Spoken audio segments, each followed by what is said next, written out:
예레미야 13장 15절로부터 27절까지 말씀 중심으로 돌이킬 수 없는 심판이라는 제목과 함께 하나님 말씀을 함께 상고하겠습니다. 성경에, 우리 신약 성경에 보면 이 신랑을 기다리는 지혜로운 다섯 처녀와 또 미련한 다섯 처녀의 비유를 예수님께서 들어주셨습니다. 이 슬기롭다는 말은 어떤 의미일까요? 그것은 기름을 준비한 처녀라는 것입니다. 그러니까 이스라엘의 결혼 예법에 보면 이 밤중에 혹은 부시부식간에 신랑이 이제 결혼 신부를 찾아오기 때문에 그들은 언제 올지 모르는 신랑을 예비하기 위하여 밤에라도 이 등불에 기름을 준비하여 신랑을 준비했겠죠. 근데 지혜롭다라는 것은 바로 우리를 신앙으로 맞으면은 예수 그리스도를 알고 성령을 의지하며 믿음으로 주님 오실 날을 기다리는 그런 참된 신자일 것입니다. 등불이 없다라는 것은, 기름이 없다라는 것은 뭘 의미하냐면 하나님을 믿지 않는다는 것이죠. 믿음이 없어 기름을 준비하지 않고 그저 먹고 마시며 하루하루를 근근히 살아가는 이 땅의 수많은 사람들을 비교한 그런 예화일 것입니다. 신랑이 왔을 때 기름이 없는 처녀들은 어떻게 했습니까? 우리에게 좀 나눠달라고 합니다. 예를 들어서 불신자들이 우리에게 믿음을 나눠달라고 하면 그게 가능하겠습니까? 안 되는 거죠. 그래서 결국 신랑 혼례 잔치집의 문은 닫히고 천국 문은 닫히고 급히 기름을 준비한 처녀들이 우리에게 열어주십시오라고 문을 두들길 때 신랑의 말은 무엇입니까? 너희들은 신랑 이 잔치에, 결혼 예식 잔치에 들어올 수 없다라고 하며 그들을 거부하게 됩니다. 그들은 결국 슬퍼하며 이를 갈며 여러분 심판의 자리로 나가게 됨을 우리는 보게 되죠. 여러분 이것이 바로 우리의 인생이 얼마 후에 일어날 일들입니다. 저는 얼마 전까지만 해도 귀에 들리는 그런 음성이 있었는데 그건 뭐냐면 축구 보면 우리나라 대한민국 있잖아요. 항상 우리나라가 다른 나라랑 축구할 때 대한민국 하는 그 외침 소리가 아직도 귀에 생생한 것 같은데 그때가 2002년 월드컵 때더라고요. 여러분 2002년이면 벌써 거진 20년 전인 것 같습니다. 근데 그 일이 어제같이 들리는 것입니다. 저도 이제 이렇게 광화문 그런 데 가갖고 같이 응원했던 기억이 있습니다. 근데 그때가 어제 같은데 벌써 20년이 지난 겁니다. 그러니까 한 번만 더 지나면 노년이 되고 또 그거 한 번만 더 지나면 어쩌면 이 땅에 없을 수도 있다는 생각을 가끔 해보게 됩니다. 시간은 정말 빠르게 지나가고 우리의 인생은 어떻게 되면 과연 하나님 앞에 갈 준비가 되었는지를 우리는 스스로 점검할 때가 되지 않았을까라는 생각을 하게 됩니다. 이스라엘 사람들은 그냥 여타 이방의 민족처럼 오늘 하루도 장가가고 시집가고 논밭에 나가서 일하고 바알을 숭배하고 자기 자신 중심으로 바쁘게 하루하루를 그냥 살았을 것입니다. 마치 현대를 살아가는 우리 성도들처럼 말이죠. 여러분도 하루하루 먹고 살기 위해서 하루하루가 지나는 것이 시간이 금방금방 지날 때 혹시 없으십니까? 오늘 제목이 돌이킬 수 없는 심판입니다. 여러분 이 제목 앞에 우리는 때로는 억울한 마음을 들 때도 있습니다. 내가 한 것이라고는 열심히 산 죄밖에 없는데 내가 한 것이라고는 그저 내 자식을 열심히 잘 키웠을 뿐인데 나는 다른 사람한테 해코지 않고 나의 길을 잘 걸었을 뿐인데 왜 하나님은 너에게 돌이킬 수 없는 심판이 있다라고 말하고 있을까? 이 말을 들으면 우리는 하나님이 너무하신다라고 섭섭한 마음이 들 수도 있습니다. 그러나 예레미야를 통해서 우리 주시는 말씀은 무엇이냐 하면 듣는 자는 복이 있다라고 하는 말씀입니다. 여러분 오늘 이 말씀의 내용 전에 왜 이런 내용에 대해서 주님 말씀하시는지 우리는 좀 그 마음을 중심을 살펴봐야 합니다. 하나님은 왜 우리에게 이런 말씀 자꾸 주실까요? 예레미야 전반적인 그 50장이 넘어가는 그 수많은 장에서 왜 자꾸 이렇게 심판을 얘기할까요? 그것은 여러분을 사랑하기 때문입니다. 우리가 아닙니다, 여러분. 나를 사랑하기 때문입니다. 도대체 내가 무엇이길래 하나님 이렇게 사랑하십니까? 왜냐하면 여러분을 심판에서 돌이키는 방식은 바로 이 심판의 말씀을 듣고 돌이키라고 하는 것입니다. 여러분, 우리는 하나님 말씀과 상관없이 살 때가 많이 있습니다. 어쩌면 교회에 다니면서도 전혀 천국과 내세에 대한 아무런 관심이 없이 살 때가 너무나 많습니다. 왜냐하면 하루하루 살기가 바쁘기 때문입니다. 사단이 그거를 요구하지 않습니까? 야, 너 오늘 밥 먹고 살기 힘든데, 오늘 좀 즐겨야 되는데, 너 오늘 자식하고 너가 좀 보란듯이 살아야 되는데, 예수 믿는 거 좀 미뤄라. 하나님 앞에 나아가는 거 좀 미뤄라. 지금 너의 건강이 문제지, 지금 믿음이 먼저냐? 너의 행복이 먼저지, 하나님의 말씀을 듣고 돌이키는 게 먼저냐? 그거 좀 나중에 해도 되지 않겠느냐? 그 나중에가 언제 되냐면은 우리의 노년의 마지막, 그 죽음의 순간까지도 이어지는 겁니다. 사단이 주는 이 달콤한 여러분 꿀물에 여러분이 현혹되지 않기를 축복합니다. 이 말씀은 지금 들어야 합니다. 지금 듣고 순종해야 합니다. 15절은 이렇게 말합니다. 너희는 들을지어다. 귀를 기울일지어다. 교만하지 말지어다. 이 세 단어가 너무나 아침에 가슴에 깊이 들어옵니다. 들어라. 기울여라. 교만하지 마라.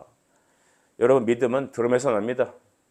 로마서 10장 17절에 믿음은 들으면 그리스도의 말씀으로 말미암는다 하셨죠. 우리 교인이라면 이 정도는 여러 번 들어서 할 겁니다. 그러나 여전히 우리는 믿음이 경험에서 나온다고 생각합니다. 믿음이 어떤 영적인 특별한 사람의 말을 들어서 생긴다고 생각합니다. 믿음이 어떤 감정적인 터치라고 생각합니다. 19세기 자유주의자였던 여러분 프레드 슐라이마하는 기독교를 다음과 같이 얘기합니다. 종교적 감정이라고. 교회는 종교적 감정으로 어떤 그 마음의 움직임이 있는 사람들의 모임이지 그것이 진리와 상관없다라고 얘기합니다. 그냥 그들의 리그라는 것이죠. 여러분, 하나님 살아 계시나요? 여러분 믿으십니까? 그가 내 감정이 아니라 내가 믿든지 안 믿든지 이 말씀이 진리라고 여러분 혹시 기억합니까? 그렇다면 여러분, 그 슐라이마하의 말은 정말 철저한 거짓입니다. 근데 오늘날 교회가 걸어가는 길은 보면 감정주의, 그걸로 흘러가고 있습니다. 내 감정의 터치. 여러분, 자기 자신을 믿지 않는 것이 믿음임을 기억하길 바라요. 믿음은 하나님을 기대하는 겁니다. 우리의 굳건한 반석은 내 감정이 아니라 내 이성적인 깨달음이 아니라 진리의 하나님 말씀입니다.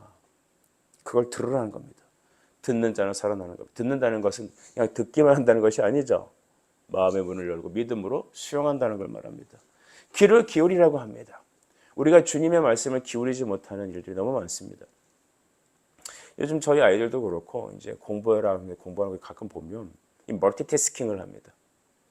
한쪽에 먹고 뭐 또 귀로 듣고, 심지어는 요즘 아이들은 그 자기들 좋아하는 게임 플레이어를 틀어놓고 뭐 학원 숙제를 하고 본인은 그렇게 해도 된다고 생각합니다.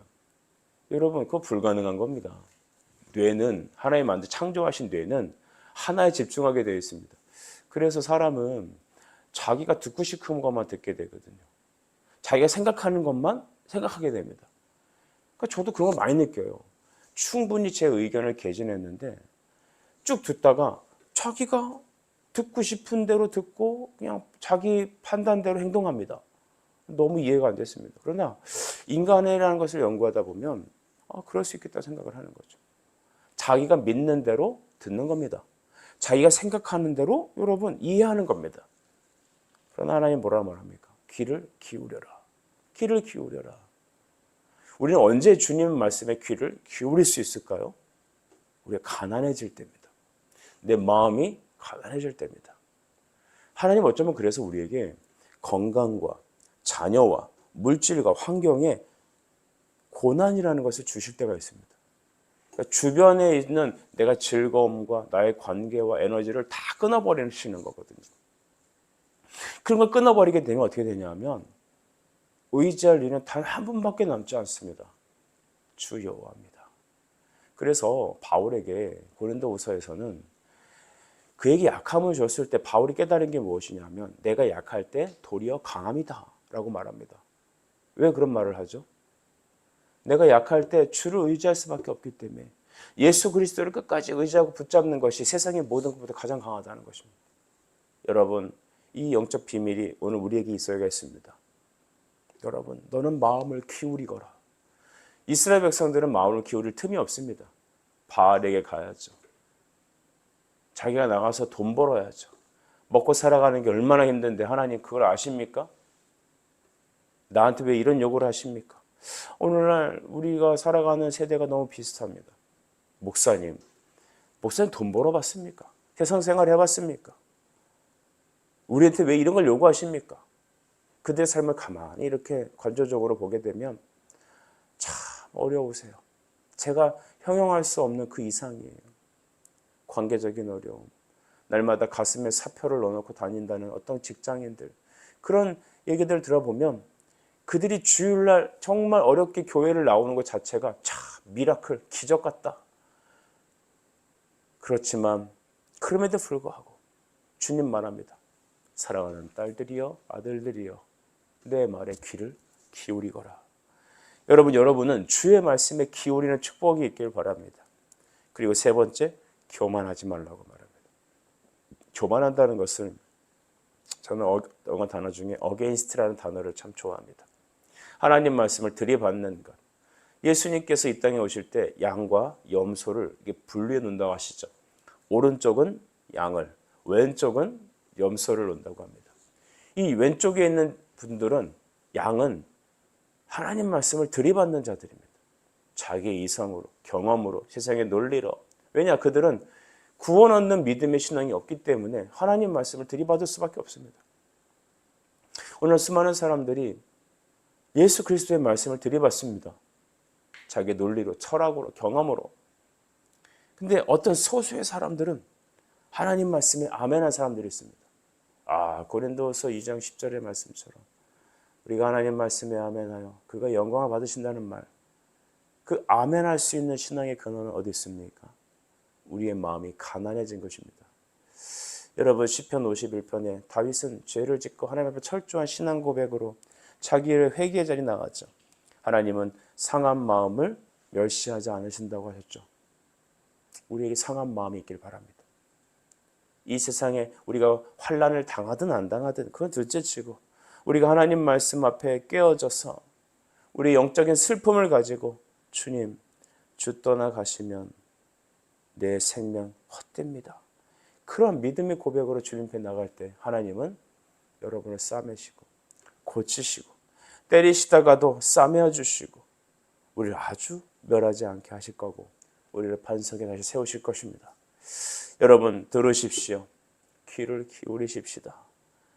교만하여 하나님 말씀을 전하지 말고 그 음성을 듣기에 우리가 순종하는 여러분 되길 축복합니다. 17절에 너희가 이를 듣지 아니하면 나의 심령이 너희 교만으로 말미암아 라고 했습니다. 듣지 않는 것은 교만으로 인하여, 즉 삶의 중심이 그리스도가 아니라 자기 중심이기 때문에 나는 성격이 원래 그래, 내 생각은 원래 이래, 그것이 딱 중심에 마치 나무 안에, 그 나무 테두리 안에 옹이처럼 단단한 그 마음으로 옹이처럼 박혀있는 그 개인의 자존심과 생각이 있다면 그것으로 말미암아 우리는 하나님 말씀을 들을 수가 없습니다.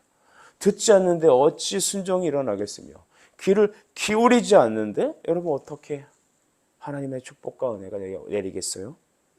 그래서 히브리서 3장 7절과 8절을 보면 오늘 너희가 그의 음성을 듣거든 이라고 하시는데 광야에서 시험하던 날에 거역하던 것 같이 너희 마음을 완고하게 하지 말라라고 말합니다. 완고함, 그것은 바로 하나님 말씀을 쳐내는 우리 안에 옹고집, 옹이 같은 나의 자아가, 내 자신의 사랑과 내 자아, 세상의 중심이 나라고 생각하는 그 교만이 내 안에 옹이처럼 꽉 잡혀 있다 보니 하나님 말씀이 들어올 길이 없습니다. 하나님이 왜 이스라엘을 바벨론으로 넘겨치게 했을까요? 그 옹이 같은 자존심과 교만을 주님이 깨뜨리시기 위해서는 바벨론이라는 침범이 반드시 필요했습니다. 말씀을 마치고자 합니다. 그들은 하나님을 신뢰하지 않았습니다. 우리 27절 후반절에 예루살렘이여 내가 얼마나 오랜 후에야 정결하게 되겠느냐, 너 얼만큼이나 지나겠느냐. 그 옹고집은, 옹이는, 교만은 결코 깨지지 않습니다. 우리가 잘 먹고 잘 사는 동안, 우리 인생에 잘 풀리는 동안은 그 옹이 같은 교만과 죄악은 깨지지 않습니다. 그러나 하나님이 바벨론 침범을 통하여 그들의 70년 고통의 세월을 보내는 동안 그들 안에 있던 옹이는 깨지고 그들 안에 있던 교만은 사라지고 하나님 말씀을 듣게 하시고 귀를 기울이게 하시고 들이받는 교만이 아니라 순종하는 자세로 주님을 바꾸신 겁니다. 사랑하는 여러분, 오늘 우리 안에 있는 나무 안에 있는 그 딱딱한 옹이처럼 굳은 우리의 마음이 제거되길 축복합니다. 고난받고 연단받고 하기 전에 하나님 말씀을 듣고 돌이키는 우리, 성령으로 인하여서 주께 회개하는 자리에 나가는 우리가 될 때 하나님은 슬픔이 변하여 기쁨으로, 우리의 자존심이 아닌 하나님 중심의 신앙으로 우리를 바꾸셔서 우리를 열방과 세계 가운데 예수 그리스도의 증인으로 우리 자녀를, 나를 하나님 마음껏 사용하실 겁니다. 그런 축복이 여러분의 임하기를 이 아침에 간절히 축복합니다. 기도하겠습니다.